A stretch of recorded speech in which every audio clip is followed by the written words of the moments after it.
Hello guys, welcome to our YouTube channel.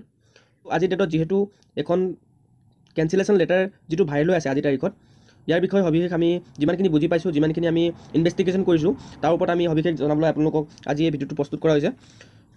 প্ৰথম কথা হ'ল কেঞ্চেলেশ্যন লেটাৰ কেৱল এজন ব্যক্তিলৈ SSCয়ে প্ৰেৰণ নকৰে। যেহেতু এনেকুৱা প্ৰব্লেমত বহুত কেইজনো আছে, আপোনালোকে গম পায় ওচৰ চুবুৰীয়া কোনে কিটো ডেটৰ কোনে কিটো NCL ছাবমিট কৰিছে আমি সকলোৱে জানো, আমি লগৰখনৰ কথা নিজৰ কথা সবেই জানো। গতিকে আপোনালোকে এটা কথা নিশ্চিন্ত থাকক, এইখন কেঞ্চেলেশ্যন লেটাৰ মেবি 99.99% ফেক।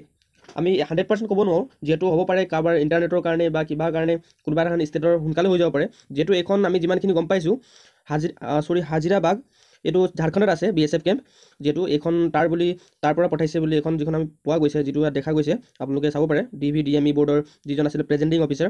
আৰু দ্বিতীয় কথা হৈছে যেতিয়া প্ৰেজেণ্টিং অফিচাৰে ডকুমেণ্ট ভেৰিফিকেশ্যনৰ সময়ত যেতিয়া আপোনাৰ সকলোখিনি ডকুমেণ্ট ছাবমিটেড বুলি চিগনেচাৰ কৰে, ফাইনেল চিগনেচাৰ কৰে, তাৰ পৰা ইমান সহজে ৰিজেক্ট নহয় মানে, যিমানখিনি আমি জানো বা বুজোঁ। আৰু দ্বিতীয় কথা আপোনালোকে সকলোৱে গম পায় যদি কিবা অসুবিধা হৈছিলে তেতিয়াহ'লে কেম্পৰ পৰা ঘূৰাই পঠাই দিছিলে, এইখন লেটাৰ নহ'ব। সেইবোৰতো আমি দেখিয়ে গৈছিলোঁ যোৱা কেইদিনমানত মেডিকেলৰ সময়ত যিখিনি ডকুমেণ্টৰ কাৰণে প্ৰব্লেম হৈছিলে চবেই আপোনালোকে ফেচ কৰিছিলে কথাটো।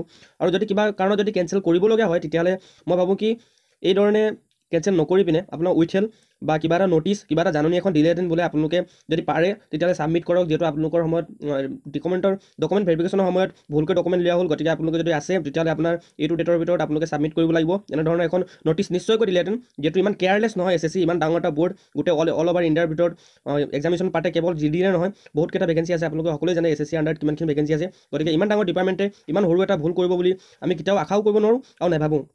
গতিকে আপোনালোকে কি ভাবে কমেণ্ট কৰি নিশ্চয় জনাব। কিন্তু মোৰ যদি আপুনি পাৰ্চনেল অপিনিয়নটো লয় তেতিয়াহ'লে এই যোনখন ৰিজেক্টেশ্যন লেটাৰ এইখন মোৰ মতে 99.99% ফেক হয়।